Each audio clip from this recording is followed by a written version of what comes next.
Hello दोस्तों, कैसे हो। आज आपके लिए एक वैकेंसी लेके आया हूँ जो आई है राजस्थान की जेल प्रहरी की। और ये बहुत ही राजस्थान कर्मचारी बोर्ड जयपुर के द्वारा ये वैकेंसी निकाली गई है। सबसे पहले कारागार विभाग है वहाँ की है। राजस्थान कारागार अधिनियम सेवा अधिनियम 1998 के अधीन ये निकाली गई है। उसके बाद में पद का नाम है प्रहरी। इस और गैर अनुसूचित क्षेत्र में आते 759 पद हैं और अनुसूचित जो क्षेत्र है वहाँ पे 44 पद हैं और कुल है 803 पद। अब आगे इसमें इम्पोर्टेंट मेन चीज़ की अगर मैं बात करूँ तो ये ऑनलाइन एसएसओ के माध्यम से पोर्टल के माध्यम से आपकी वैकेंसी आपके फॉर्म भरे जाएंगे। तो इसमें अगर आगे थोड़ा सा इम्पोर्टेंट चीज़ है उस पर ध्यान देते हैं। सबसे पहले OTR रजिस्टर होना चाहिए। अगर OTR फर्स्ट टाइम जिन्होंने SSO ID भी नहीं बनवाई है तो आप प्लीज़ बना के उनमें OTR का 1 टाइम रजिस्ट्रेशन करवा लें। और इसमें जैसे 450 या लमसम 600 के आसपास लगेंगे पैसे फर्स्ट टाइम। और जिनका ऑलरेडी अप्लाई किया हुआ है या ऑलरेडी इन्होंने SSO ID बनी हुई है, उन्होंने CT के एग्ज़ाम वगैरह भी दिए होंगे, तो उनको क्या है कि डायरेक्ट ये फॉर्म डायरेक्ट भर सकते हैं। चाहे खुद से भरना चाहे भर सकते हैं, लेकिन आप चाहो तो ई मित्रा से जाके आप भरवा सकते हो। अब आगे चलते हैं। इसमें जैसे सबसे इम्पोर्टेंट चीज़ है कि जैसे इसमें अब पदों के नाम है, जैसे कहाँ पे कौन सी जगह पे। अब इसमें सबसे पहले अगर बात करें तो ये आगे जैसे सामान्य में कितने आएंगे, जयपुर में, भरतपुर में। तो ये आप इसको थोड़ा सा तिरछा करके देख सकते हो आप। जयपुर में, भरतपुर, जोधपुर, बीकानेर, अजमेर, उदयपुर, कोटा, ये सारे संभाग हैं यहाँ पे है। अब अगर मैं बात करूँ तो इसमें सबसे पहले जनरल OBC सब के लिए अलग अलग होंगे, तो आप इनको अच्छे से चेक कर लेना।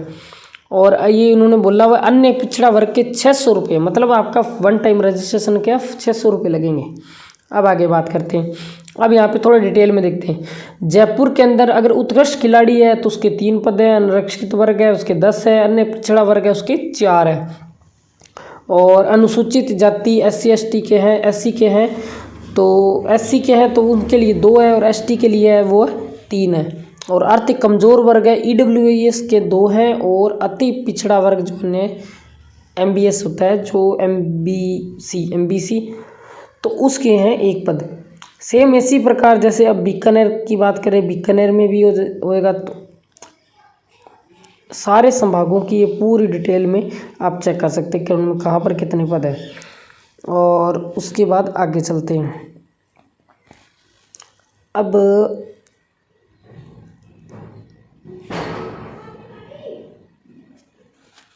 इसमें सबसे इम्पोर्टेंट जैसे खिलाड़ियों का थोड़ा सा भूमिका ज़्यादा रही है। और अब बात करते हैं वेतनमान। ये जो वेतनमान की बात करें तो प्रहरी पद हेतु मैट्रिक लेवल 03 के अकॉर्डिंग दे होगा। और परीक्षा काल में मासिक नियत परिश्रमिक राज्य सरकार द्वारा आवेदन थे, मतलब महीने के महीने इसकी सैलरी आएगी। उसके बाद पात्रता एवं शैक्षणिक योग्यता।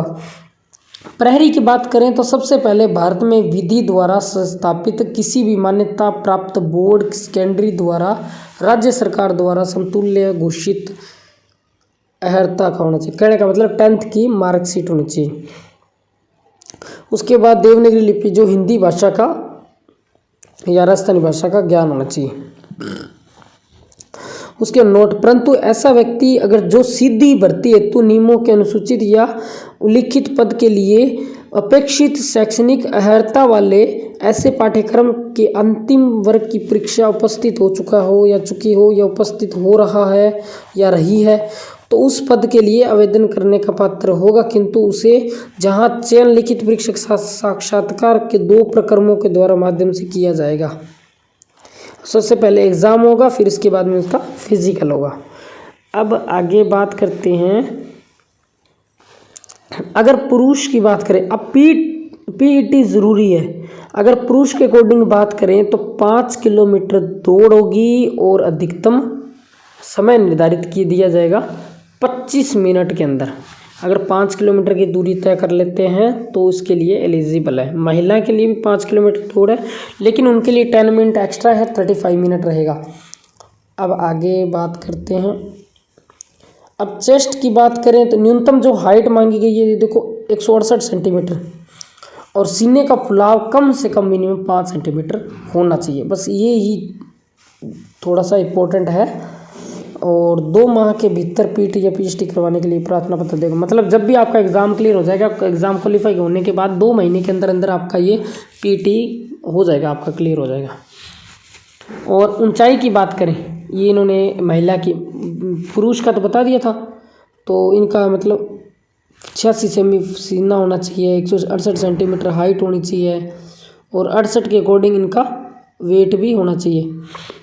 उसी के अकॉर्डिंग अगर बात करें ऊंचाई महिला की, न्यूनतम 152 सेंटीमीटर हाइट ऊंचाई होनी चाहिए और वज़न होना चाहिए 47 किलो। इसका मतलब 152 के अकॉर्डिंग 47 है तो 168 के अकॉर्डिंग भी लमसमान के चलो 60 के आसपास है। अब आगे की बात करते हैं कि बेहतर दृष्टि से अगर आपकी आँखों की बात करें तो आँखें अगर 6/6 है, सबसे पहले J5 वो टेस्ट होगा। अब ख़राब दृष्टि आएगी वो 6/60 आएगा J5 के अंदर।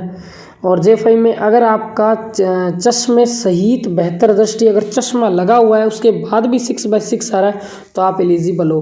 और ख़राब आ रहा है जैसे दृष्टि से 6 और 13 आ रहा है, 6/13, तो आपको क्या होगा, इससे बाहर कर दिया जाएगा। सबसे पहले एक निकट दृष्टि से 5D से अधिक नहीं होना चाहिए और मौलिक रंगों के विभेद कर पाना या पानी जो भी है, रात्रि का अंधापन या फिर ऐसा भी हो सकता है कि जिनको दिन में दिखता हो रात्रि को अंधापन है, तो ऐसे को पर्सन को सेलेक्ट नहीं किया जाएगा, ऐसे स्टूडेंट को बाहर निकाल दिया जाएगा। और किसी भी रूप में स्पष्ट भेंगापन या व्यर्थक जो अनहरक होगा या होने का होगा तो उनके अकॉर्डिंग भी होगा। अब आगे इसमें देखते हैं और कुछ है क्या स्वास्थ्य के रिलेटिंग। ये तो देखो स्वास्थ्य के रिलेटिंग इसमें ज़्यादा कुछ है नहीं, इम्पोर्टेंट है भारत का नागरिक हो, ठीक है, ये भी ओके है। अब आगे इसमें पेंशन की बात करें तो इसमें नए नियुक्त जो पेंशन है, अब जैसे ये मैं बात करता हूँ, ये वाला पेंशन वाला पार्ट, ये जो मैंने राउंड किया है, ये इसके ऊपर पेंशन वाला जो पार्ट है उसमें नियमानुसार सरकार द्वारा दे पेंशन योजना भी लागू होगी। और विवाह पंजीयन की बात करें तो विवाह पंजीयन हेतु उनका करवाया जाना अनिवार्य है और इसमें संबंधित प्रमाण पत्र भी या होना चाहिए, अगर विवाह मैरिज सर्टिफिकेट बोलते हैं। और ऑनलाइन भरने की अवधि का भी हो सकता है। और उसके बाद में परीक्षा आयोजन। अब परीक्षा आयोजन की बात करें तो सबसे पहले पदों में अब परीक्षा आयोजन में क्या होगा, परीक्षा आयोजन में क्या होगा, तो सबसे पहले अगर मैं बात करता हूँ तो मान लो ये जो TPT है, ये TBT है, इसके अंदर कोडिंग अगर मैं बात करूँ तो इसमें सबसे पहले कंप्यूटर पे आधारित आपकी CBT एग्ज़ाम होगा और उसके अकॉर्डिंग जैसे OMR सीट होगी उसके ऊपर क्वेश्चन आएंगे। उसके बाद बोर्ड द्वारा अधिकतम परीक्षा का आयोजन किया जाएगा इसमें और नॉर्मलाइजेशन भी प्रक्रिया अपनाई जाएगी। हाँ, अगर आप फॉर्म अप्लाई कर रहे हो तो आपका जो JPG साइज़ होना चाहिए 3.5 सेंटीमीटर से 4.5 सेंटीमीटर होना चाहिए और न्यूनतम JPG पिक्सल जो न्यूनतम होता है 240 × 320 होना चाहिए और 50 से 100 KB के बीच में होना चाहिए। और आवेदन नवीनतम रंगीन फ़ोटो का होना चाहिए और 1 महीने पुराना अपलोड करनी चाहिए, बस कम से कम 1 महीने का हो, इससे ज़्यादा नहीं हो पुराना। और आगे करते हैं हस्ताक्षर अपलोड करने के निर्देश। इसके लिए भी इन्होंने A4 साइज़ के अंदर 7 सेंटीमीटर या 2 सेमी ऊंचाई के आयताकार बॉक्स के अकॉर्डिंग काले व गहरे नीले रंग का पेन हस्ताक्षर करें। काले या फिर गहरा नीला या काला, इन दोनों पे हस्ताक्षर होंगे। इसका भी साइज़ 280 × 80 रहेगा और 560 गुना पिक्सल के अकॉर्डिंग 160 होना चाहिए। Any questions queries if in the class 10th we can be asked, 10th के अकॉर्डिंग आएगा। और ये नीचे आपका सिलेबस गिवन है जिसमें आपको देख सकते हैं तार्किक योग्यता, विश्लेषण योग्यता, सारा कुछ इंपॉर्टेंट है। और आगे ये समसम की वगैरह जो भी है इसके अंदर क्या क्या आपको पढ़ना है ये सारा कुछ आ जाएगा। और सामान्य विज्ञान में क्या पढ़ना है, भौतिक विज्ञान, रसायन विज्ञान, धातु है धातु, प्रमुख यौगिक, ये सारा कुछ के बारे में आपने अच्छे से रीड करना है। और आगे बात करेंगे आपदा प्रबंधन जलवायु, इसमें भी आपने क्या क्या पढ़ना है ये सारा इसमें मेंशन किया हुआ है। राष्ट्रीय अंतर्राष्ट्रीय सारा कुछ इसमें डीपली से रीड कर लेना। और बस और आगे और है सिलेबस। तो कुल मिला के भारतीय संविधान के बारे में, उनके लक्षण वगैरह का, उसके बाद राजस्थान का इतिहास, कला संस्कृति, फिर भूगोल, ज्योग्राफी में आपने क्या पढ़ना है, शास्त्र में आपने क्या पढ़ना है, इकोनॉमिक्स। तो उसके बाद में ABCDE अंकित करें। इसमें क्या होंगे, प्रश्न के 5 विकल्प आएंगे और आपको अगर जो क्वेश्चन नहीं आता तो उसमें 5वां ऑप्शन टिक करना ज़रूरी है। और नेगेटिव मार्किंग ये देखो ये आ गया यहाँ पे।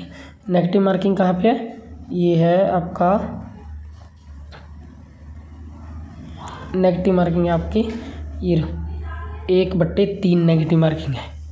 तो इस पे थोड़ा सा ध्यान रखेंगे, स्पेशली जो करने से पहले जो आपको क्वेश्चन ढंग से आते हों वो क्वालिफाई 1 से 4 ABCD तक फिल करें। जो नहीं आ रहे वो आप जो 5वां ऑप्शन है उस पर टिक करें। और लास्ट में 10 मिनट, इसमें ये सबसे अलग से लिखा हुआ 10 मिनट एक्स्ट्रा मिलेंगे इसमें। तो ये था आज का नोटिफिकेशन जो जेल प्रहरी का, ध्यान से सुन लेना और ध्यान से अच्छे से कर लेना। तो फॉर्म भरने से पहले इस नोटिफिकेशन के या इस वीडियो को ज़रूर सुन लेना ताकि कोई भी चीज़ आपकी पेंडिंग ना रहे, कुछ चीज़ रॉन्ग भी ना करो। और अगर एज रिलेक्शन में छूट चाहते हो आयु में, तो उसके लिए भी क्या होगा, आपको एक ऑप्शन आएगा उसके अंदर जेल, उस पर जैसे ही सिलेक्ट करोगे तो उसमें आएगा ऑप्शन आएगा, जैसे क्या बोलते हैं जेल प्रहरी वाला ऑप्शन, उस पर ऊपर आप फॉर्म पे सिलेक्ट कर दोगे। सिलेक्ट करने के बाद में आपको एज के अकॉर्डिंग छूट मिल जाएगी। तो thank you so much. Video को शेयर करना और चैनल को सब्सक्राइब करना।